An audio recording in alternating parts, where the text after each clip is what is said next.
Fala pessoal, beleza? E aí? Tá aí? Mais uma vez, vocês gostaram tanto que ele voltou, tá? Mais uma vez uma entrevista aqui com o Daniel Sabá ou Daniel Sheva, mas não é bem uma entrevista. Agora o cara já virou quadro fixo do canal, vai estar toda semana com a gente aí. Que, gente, o comentário de vocês aí foi muito grande lá no vídeo dele. Quem não assistiu, eu vou deixar o link aí embaixo para vocês, tá? E hoje a gente trouxe um outro assunto para ele. A gente vai complicando a vida dele cada vez mais, tá? Dessa vez a gente vai falar sobre o mito aí dos Estados Unidos, Israel, tipo assim, realmente será que Estados Unidos é uma mãe para Israel? Então hoje o tema é basicamente o seguinte: a gente vai falar, colinha, tá? O mito da dependência econômica de Israel dos Estados Unidos, ou seja, realmente aquela coisa, não sei se é um mito, quem vai esclarecer é ele, não sei, tá? Aquela coisa de, não, Israel é bancado pelos Estados Unidos, isso aí não tem jeito, entendeu? Os Yankees bancam mesmo Israel e já era. É verdade isso? Não. Então, resposta curta e grossa, não. Já começamos. Isso é mais um mito propagado pela esquerda que quer tentar deslegitimizar Israel, tentando dizer que não sobreviveria por conta própria, que depende dos Estados Unidos para tudo, que não tem capacidade própria. Só que o que eles não dizem para as pessoas é que a ajuda que os Estados Unidos dá, que os Estados Unidos ajuda para praticamente todos os países do mundo. A ajuda que eles dão anual para Israel é de 3,1 bilhões de dólares. Bilhões, isso. Que é mais ou menos o mesmo que eles dão para a Coreia do Sul. Mais ou menos o mesmo valor. Que também é um país altamente desenvolvido. Exatamente. Só que, quanto que isso corresponde ao PIB israelense? Não chega a 1%, mais ou menos 0,9%. Peraí, então só um minuto. Você está dizendo que com toda a ajuda que os Estados Unidos banca Israel, os Estados Unidos é a mãe de Israel, tá? E Israel é totalmente dependente dos Estados Unidos, na verdade é só 1%. A menos de 1%.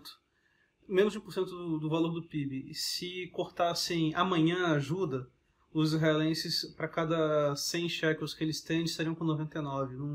Não teria aquele impacto todo. Não é uma coisa que seria uma coisa que destruiria a economia.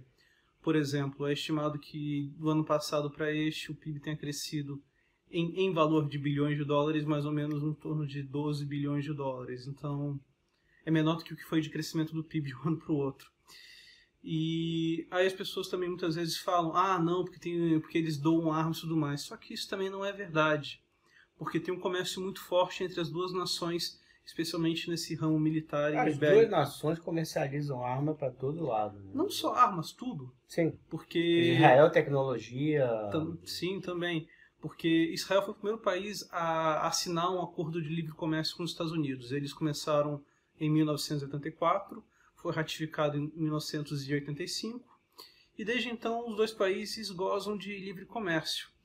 Inclusive, no início a balança tendia mais para os Estados Unidos, hoje em dia tende mais para Israel, mas qualquer um que conheça de economia sabe que comércio não é um jogo de soma zero. As pessoas, quanto mais comércio as duas nações fazem, mais ricas as duas ficam. E uma coisa que é curiosa também, que você pode falar que Israel também salvou um dos complexos militares americanos recentemente, porque o avião caça com o custo mais caro de desenvolvimento da história, você pode ver que foi o F-35, que custou... Israel também comprou. Exatamente, vários, agora que já custou 1,3 trilhões de dólares de desenvolvimento. Só que tinham desenvolvido um caça que não tinha comprador, até Israel comprar. Israel comprou mais de 100 bilhões em F-35. E isso daí foi o que deixou o projeto viável, porque eles já não estavam tendo problemas para conseguir viabilizar esse empreendimento. Em compensação, aqui as indústrias israelenses também de armas também têm um comércio muito forte com os Estados Unidos. Eles compraram aqui da Rafael, que fica aqui pertinho onde a gente está. Que é onde a gente mostrou no outro dia, onde fica a fábrica, que é a fábrica do Iron Dome, tá? Sim. Pessoal? Eles compraram o Trophy, que é um sistema inteligente de contramedidas para tanque. Ou seja, Se alguém tem uma granada retropropulsada forma ou RPG, cúpula de proteção. mais ou menos, vamos supor, um terrorista pega uma RPG e dá um tiro no tanque. Esse sistema detecta o projétil e lança um projétil contra esse projétil para explodir ele no ar. Sim, antes de atingir o tanque, ele Sim. já... Só que a taxa de sucesso foi de 100% na última guerra. Não tem nenhuma outra arma com uma taxa de sucesso tão alta quanto essa. O outro projeto deles que os americanos estão querendo comprar é o Iron Dome, que inclusive estão planejando colocar no Pentágono e outros locais mais delicados. Tirando isso, o ramo de high-tech tem muito investimento de empresas americanas querendo pegar o talento daqui. Tem muita gente, tem muito israelense que tem ideia e quer colocar em prática, que vai para os Estados Unidos para começar a startup. Eu trabalho com isso, aliás, a maior parte dos meus clientes tem essas ideias e vão para os Estados Unidos para implementar a ideia, porque lá é um mercado de 350 milhões de habitantes. Aqui só são 8. Então tem esse fluxo de investimento muito grande dos dois lados. As pessoas interagem de uma forma que você não tem igual. É uma aliança muito grande, muito forte, mas não é uma dependência. É uma coisa bem diferente. Mas o pessoal insiste em dizer que... Eu vou tocar no assunto de novo, eu vou te perturbar. O pessoal insiste em dizer que Estados Unidos banca Israel. Israel só existe por causa dos Estados Unidos, assim, financeiramente. Militarmente eu não vou nem falar, porque militarmente eu acredito que Israel consiga se safar bem de tudo que em volta, como sempre fez. Mas financeiramente, cara. Olha, mais financeiramente, como eu falei, não representa 1% do PIB.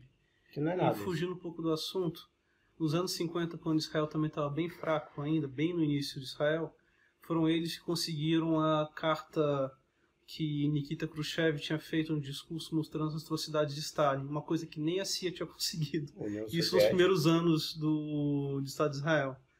E eles passaram para a CIA essa informação. Aliás, tem muita informação que a gente passa para a CIA que eles não têm capacidade de obter. Então, é como eu falei, uma parceria muito profunda, muito Mossad diferente. acima da CIA. Sim, mas isso é um pouco mais de espionagem, menos de economia, mas é só um... Mas a gente vai trazer esse assunto com o Daniel aqui, fica tranquilo. Para ter uma noção.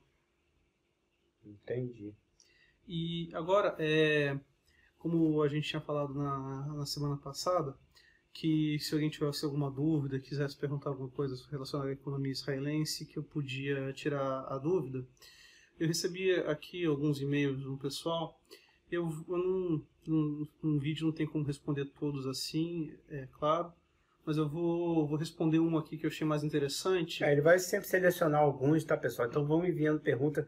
Só lembrando, já que ele tocou no assunto, envie suas dúvidas para economia.israelense, tá? economia.israelense@gmail.com, tá bom? Por enquanto esse e-mail está valendo para meio que assuntos gerais, tá?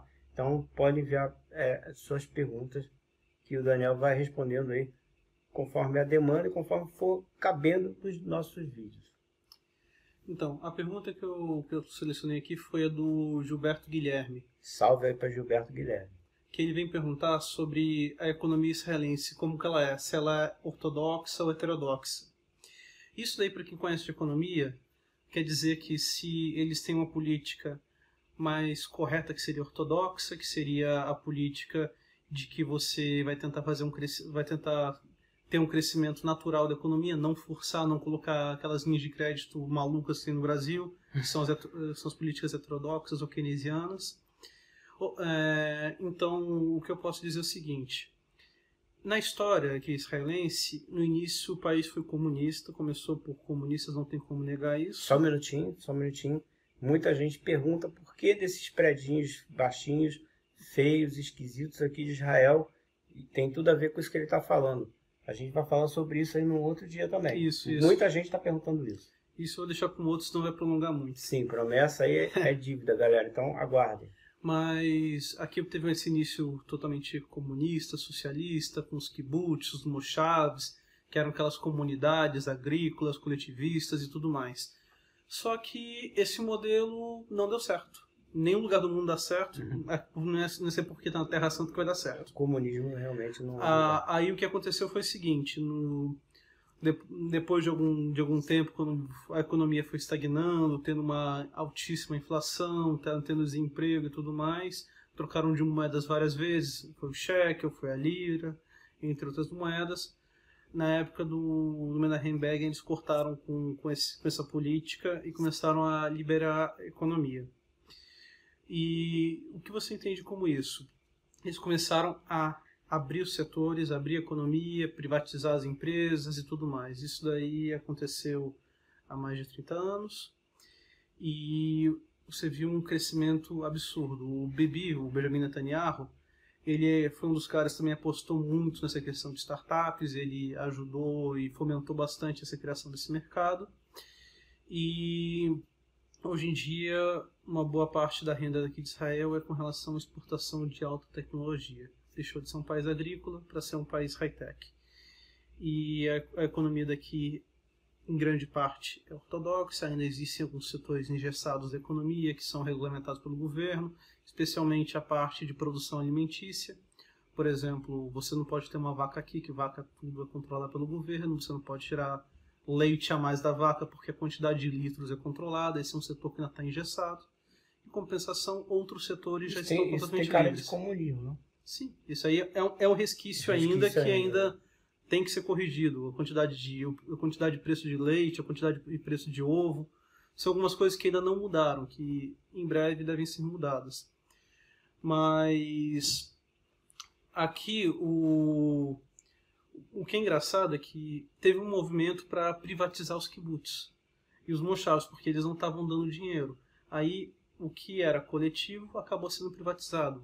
O primo da minha esposa, por exemplo, mora num kibbutz, no qual eles privatizaram as casas, cada um na própria casa, cada um ficou como acionista da cooperativa e eles têm uma característica privada. Inclusive muitos têm fábricas, muitos têm outros negócios como hotéis e tudo mais. Então o sonho comunista virou um hotel para as pessoas verem, olha, isso aqui era o sonho comunista, entendeu? É isso que acabou acontecendo. Então, espero ter ajudado. Pretendo falar sobre isso um pouco mais a fundo num outro vídeo, mas é só para dar uma ideia para vocês de como é que foi isso. E a gente fica por aqui. E como o Marcelo já falou, qualquer pergunta, qualquer coisa que vocês queiram perguntar sobre Israel, economia israelense, startups e tudo mais, pode mandar um e-mail para economia.israelense@gmail.com que eu respondo todo mundo. Demora um pouco às vezes, mas eu respondo todo mundo. Porque chegam muitos e-mails, então ele tem que ir filtrando. Não é filtrando, vai pegando conforme vai chegando e ele vai escolhendo alguns para responder para vocês aí. Tá? Sim, quem sabe o teu é o que eu respondo semana que vem. Mas todos vão ser respondidos, pode ficar tranquilo. Tá bom? E conforme a demanda vai aumentando, pode demorar um pouquinho mais, mas todos vão sendo respondidos. Tá? Não garanto todos aqui no programa, mas todos vão ser respondidos. Nem que seja por e-mail. Sim. Mas aí o pessoal ali vai ficar meio assim, pô, podia ter falado pra gente aqui também. O tempo é curto. Gente, a gente tenta. Muito. Hein? Valeu. Vamos ficar para a próxima. É isso, galera. Então foi mais uma vez aí Daniel Sabá ou Daniel Sheva, como vocês preferirem aí, tá? E é nóis. Não esquece, a gente vai voltar semana que vem com mais um... Ou essa semana a gente já toca em outro assunto com você? Vamos ver o itinerário. Tem que casar o tempo. Tempo é dinheiro. Tá, galera? Então se der, a gente vem com mais um quadrinho aí com ele aí, beleza? Essa semana, ou então aguarda aí, fica com aquele gostinho de quero mais pra semana que vem. De novo, o cara já é fixo do canal, o cara é mestre, tá? Então, tudo do cara vocês podem acreditar e confiar e tomar como lição. E se vocês tiverem mais alguma dúvida sobre esse assunto de hoje, se realmente Israel não depende dos Estados Unidos, bota a sua pergunta aí embaixo. E tudo que eu falei eu vou deixar o link na descrição para vocês poderem ver a fonte. Links oficiais? Tudo link oficial. Tá? Então, links aí embaixo aí. Ele vai me passar todas as fontes. Eu vou deixar tudo aí embaixo para vocês. Por favor, antes de comentarem qualquer coisa do tipo, não, mas não é possível que os Estados Unidos banca. Não. Primeiro vocês entrem, analisem todos os links, depois vocês venham com as perguntas que sim. Se forem muitas perguntas, a gente até faz uma parte 2 desse assunto aqui. Se não, eu acho que já está esclarecido para todo mundo aí. Ou seja, Israel não depende dos Estados Unidos. Tá bom? Então é isso, galera. Obrigado a todo mundo. Obrigado, Daniel, mais uma vez aí pela presença aqui no canal Realidade Israelense. E, gente, é só a gente que tem ele aqui. Tá? É nóis. Obrigado. Semana que vem ele tá de volta, ou quem sabe antes, se a gente conseguir puxar o cara. E é isso, pessoal. Aguardem aí e continuem acompanhando nossos vídeos aí, que amanhã tem mais vídeo para vocês. E fiquem ligados também nas lives, tá bom? Forte abraço para todo mundo. Até a próxima e falou! Valeu aí.